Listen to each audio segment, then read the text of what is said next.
Hello friends, welcome back to your channel Shiksha competition. और हम यहाँ पर सामान्य हिंदी साहित्य का जो क्वेश्चन कर रहे हैं उसमें आज हमारी तीसरी क्लास है। इससे पहले 2 क्लास मैं करवा चुकी हूँ। अगर नहीं देखी हैं तो यूट्यूब चैनल पर जा कर के ज़रूर देख लेना। बाकी तो हमारी प्रैक्टिस चल ही रही है काफ़ी टाइम से। तो चलते हैं हम अपनी आज की क्वेश्चन में वीडियो में फर्स्ट क्वेश्चन की तरफ। पूरी वीडियो ज़रूर देख लेना। 40 क्वेश्चन हैं आज की क्लास में और उम्मीद है कि आपको पसंद ज़रूर आएंगे, है ना। वैसे भी कहने से आप लाइक सब्सक्राइब तो करते नहीं हो, जो हमें चाहता है वो वैसे ही कर लेगा, है ना। तो कहने से फ़ायदा कुछ भी नहीं है। चलेंगे फर्स्ट क्वेश्चन की तरफ। हिंदी का पहला दलित कवि किसे माना जाता है? तो हिंदी का पहला दलित कवि किसे माना जाता है ये हम देखते हैं। आज थोड़ा सा मैं चेंज कर देती हूँ पेन को, है ना। डेली एक जैसा नहीं होना चाहिए, बोरिंग होती है। तो फर्स्ट में हमारा करेक्ट आंसर क्या हो जाएगा? हिंदी का पहला दलित कवि किसे माना जाता है? अछूतानंद, ओम प्रकाश वाल्मीकि, डॉक्टर अंबेडकर या फिर हीरा डोम। तो यहाँ पर हमारा करेक्ट आंसर क्या हो जाएगा? हीरा डोम हो जाएगा।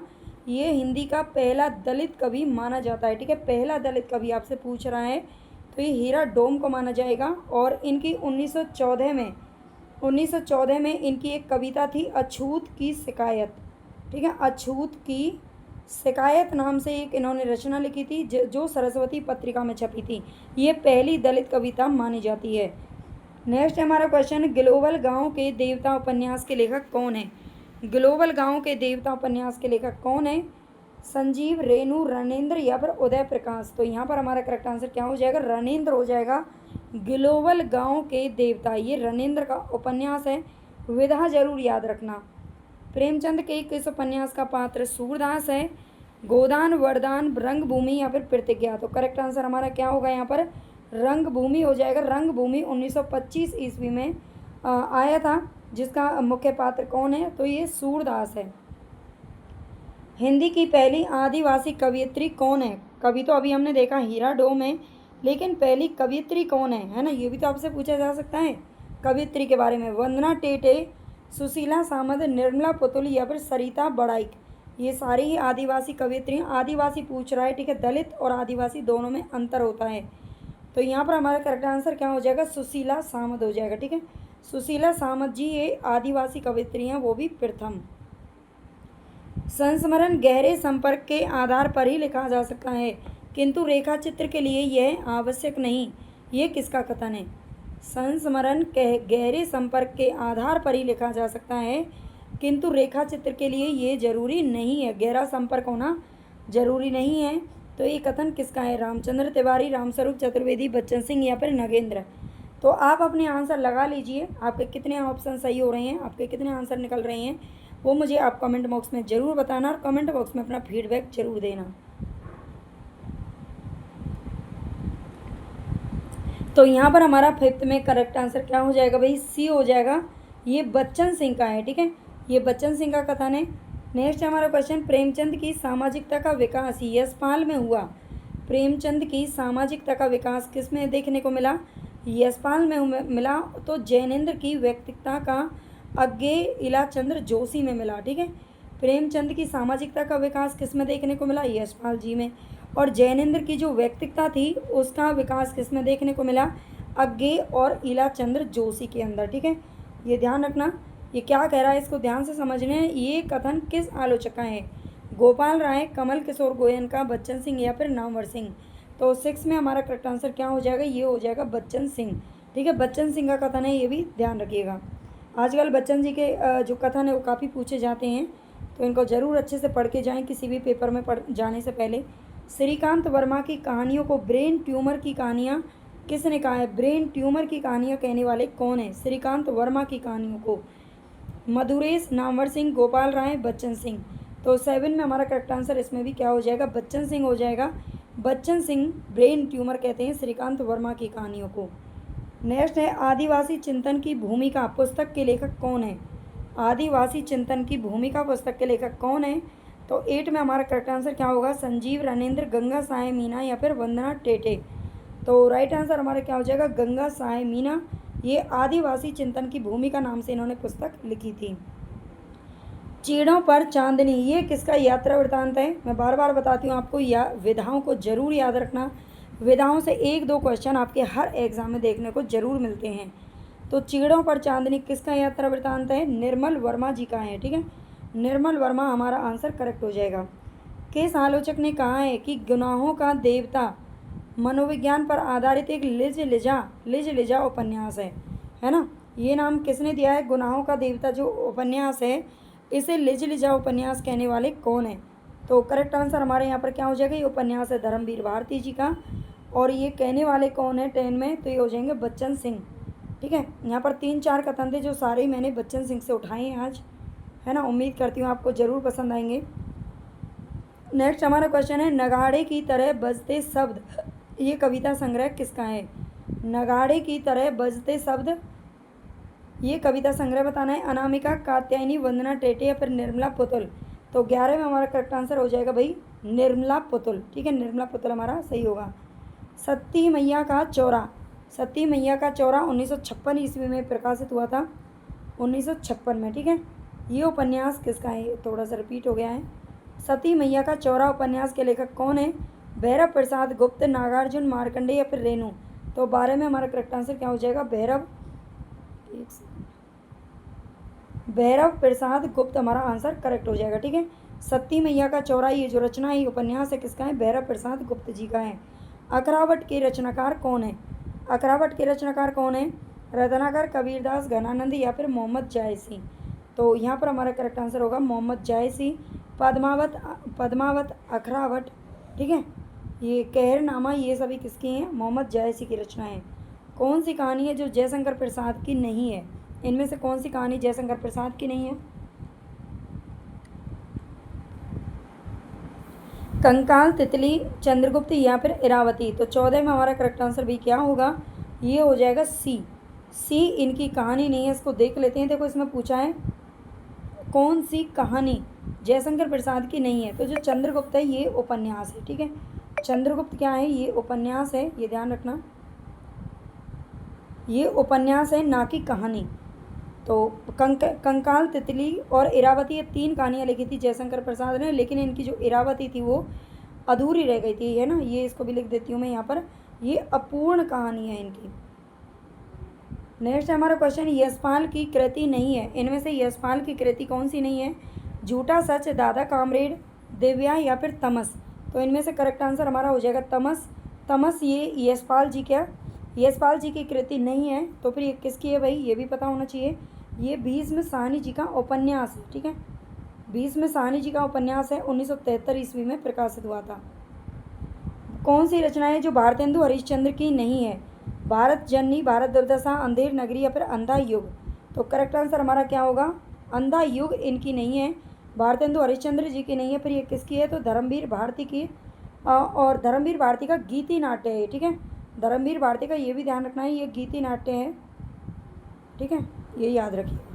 आपको क्लास कैसी लग रही है ज़रूर बताना कमेंट में। क्वेश्चन कैसे हैं, किस लेवल के हैं, है ना? इससे कठिन चाहिए आप बता दिया करो कि कितने ऑप्शन आपके, कितने आंसर सही हो रहे हैं, है ना? पृथ्वीराज रासो का रचनाकाल कौन है? और कोई बात नहीं, अगर आप नहीं लगाते हो, ऐसा भी हो सकता है बच्चे, बहुत सी हाउसवाइफ्स होती हैं या बहुत सी काम करने वाले लोग होते हैं, वो ज़्यादातर मेरी तरह, मतलब जैसे मैं पढ़ाई करती थी, खाना बनाते बनाते मैं देखती थी ज़्यादातर वीडियो, खाना खाते खाते, तो पता नहीं चलता कि मैं कितने क्वेश्चन सही हुए हैं, है ना? अगर आप इस तरह से पढ़ते हो तो कोई बात नहीं, लेकिन फीडबैक अपना ज़रूर दिया करो कि आपको क्लास कैसी लगती है ना?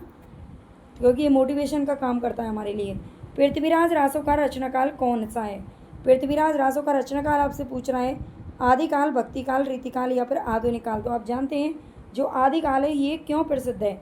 आदिकाल को वीर गाथा काल कहने के पीछे क्या तर्क था शुक्ल जी का? तो ये रासो, इसमें वीर गाथा ज़्यादा लिखी गई थी और रासो काव्यों की वजह से इसे क्या कहा गया? चलते हैं। पारिजात के रचनाकार कौन है? पारिजात के रचनाकार कौन है? पारिजात रामधारी सिंह दिनकर, भारतेंदु हरिश्चंद्र, हरिऔध जी या फिर मैथिली शरण गुप्त? तो यहाँ पर हमारा करेक्ट आंसर क्या हो जाएगा? अयोध्या सिंह उपाध्याय, हरिऔध, ये इनकी रचना है पारिजात।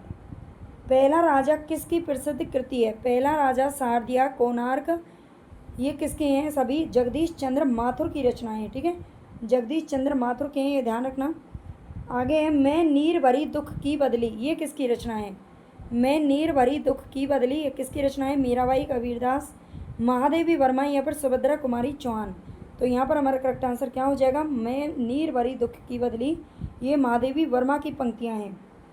पंक्तियों पर वैसे तो मैं काफ़ी सारी क्लासेस करवा चुकी हूँ पंक्तियों के ऊपर, है ना। आपने नहीं देखी है तो देख लिया करो प्ले लिस्ट में। और मैं इसका MCQ भी करवाऊँगी पंक्ति में, शायद कल ही लेके आऊँगी क्लास, है ना। आदिकाल को वीर प्रशस्ति काल किसने कहा है? आदिकाल को वीर प्रशस्ति काल कहने वाले कौन है? रामचंद्र शुक्ल। रामचंद्र शुक्ल ने तो आप जानते हैं क्या कहा था, वीर गाथा काल कहा है ना। गणपति चंद्रगुप्त, विजेंद्र स्नातक या फिर बच्चन सिंह। तो यहाँ पर हमारा करेक्ट आंसर क्या हो जाएगा, विजेंद्र स्नातक हो जाएगा। भारतेंदु ने किस पत्रिका का संपादन नहीं किया है? मतवाला, हरिश्चंद्र मैगजीन। देखो इन तीनों का किया है, इन तीनों का इन्होंने किया है, लेकिन इनमें से जो मतवाला है ये किसकी पत्रिका है? तो मतवाला निराला जी की पत्रिका है। मतवाला पत्रिका का संपादन किसने किया था? तो ये निराला जी ने किया था। हरिश्चंद्र मैगजीन, कवि वचन सुधा 1868 में आई थी। बाला बोधिनी 1874 ईस्वी, और हरिश्चंद्र मैगजीन आई थी 1873 ईस्वी में, ठीक है। इन तीनों का प्रकाशन वर्ष ध्यान रखिएगा। लोकायतन किसकी रचना है? रामविलास शर्मा, जयशंकर प्रसाद, सुमित्रा नंदन पंत या सूर्यकांत त्रिपाठी, निराला। तो यहाँ पर हमारा करेक्ट आंसर हो जाएगा सुमित्रा नंदन पंत। ये लोकायतन इन्हीं की रचना है। मैं नीर भरी दुख की बदली, ये किसकी रचना है? तो ये दोबारा आ गया शायद क्वेश्चन, या महादेवी वर्मा जी का है। आदिकाल को प्रारंभिक काल कहने वाले कौन है? आदिकाल को प्रारंभिक काल की संज्ञा किसने दी है? तो यहाँ पर हमारा करेक्ट आंसर क्या हो जाएगा, गणपति चंद्रगुप्त, ठीक है। गणपति चंद्रगुप्त ने प्रारंभिक काल की संज्ञा दी है। और महावीर प्रसाद द्विवेदी की बात करें तो उन्होंने बीज वपन काल की संज्ञा दी है, ठीक है। बीज वपन काल की संज्ञा देने वाले कौन है? तो ये महावीर प्रसाद द्विवेदी जी हैं। निबंध व्यक्ति की स्वाधीन चिंता की उपज है, ये कथन किसका है? यानी कि ये पंक्ति किसकी है? निबंध व्यक्ति की स्वाधीन चिंता की उपज है। जब हम निबंध लिखते हैं ऐसे टाइप में, जिस तरह से हमारे मतलब हमारी जो क्लासेस होती है, जो स्कूल की क्लासेस होती हैं, है ना, 10th 12th के कहीं के भी बोर्ड के एग्ज़ाम में ये क्वेश्चन पूछे आते हैं, तो ऐसे टाइप हमें लिखने पड़ते हैं ना, इसी को बोलते हैं निबंध। निबंध के प्रकार लिखना, ठीक है। तो निबंध टाइप में लिखना, ये निबंध जब हम लिखते हैं तो हम अपनी तरफ से बहुत सारी चीज़ें उसमें तोड़ मरोड़ के जोड़ तोड़ के लिख दिया करते हैं, है ना। तो स्वाधीन चिंता की उपज है, ऐसा कहने वाले कौन है? तो 26 में हमारा करेक्ट आंसर हो जाएगा हजारी प्रसाद द्विवेदी हो जाएगा, ठीक है। हजारी प्रसाद द्विवेदी, आप जानते हो ना हजारी प्रसाद द्विवेदी।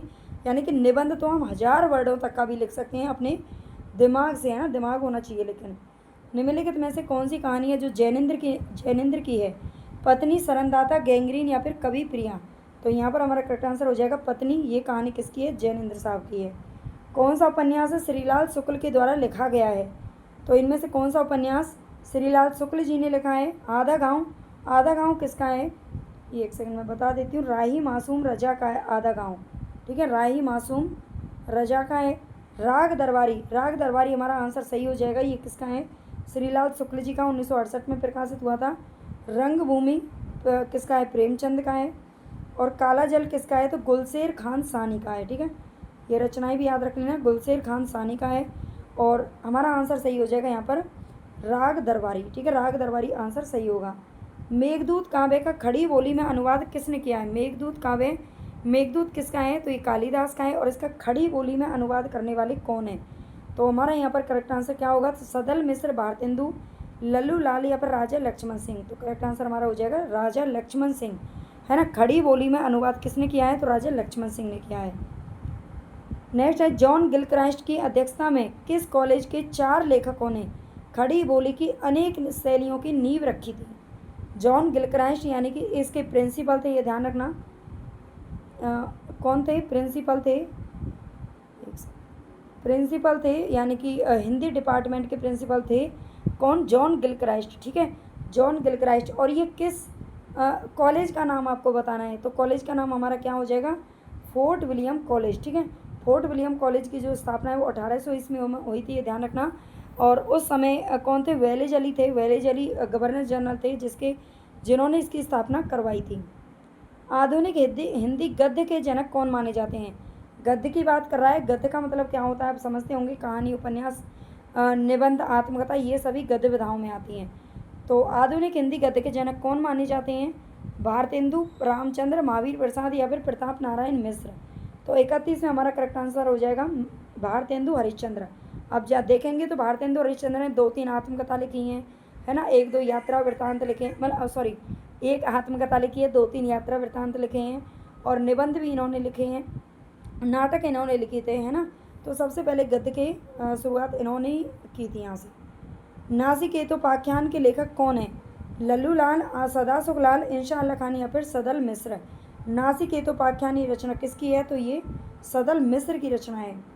निम्नलिखित में से कौन सी रचना है जो धर्मवीर भारती की नहीं है? धर्मवीर भारती की कौन सी रचना इनमें से नहीं है? ठेले पर हिमालय, आत्मजयी, 7 गीत वर्ष, अंधा युग।